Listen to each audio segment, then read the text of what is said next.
for your free consultation and estimate, or go to one of our websites. Here we are. We just installed vinyl cedar shake siding on this house. We're on the front now, and as you can see, it was a tear-off.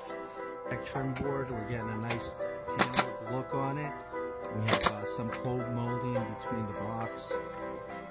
It's just finishing up right now.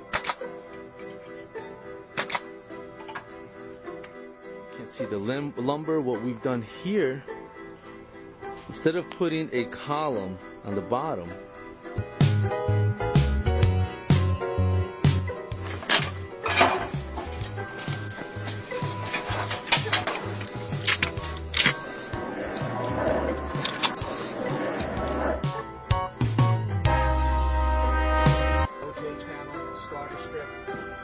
Straight.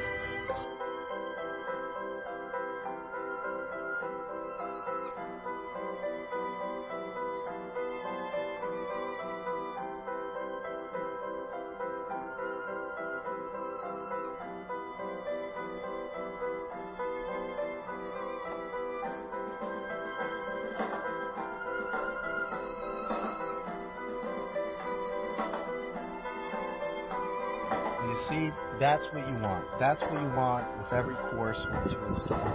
Make OJ channel, starter strip, straight.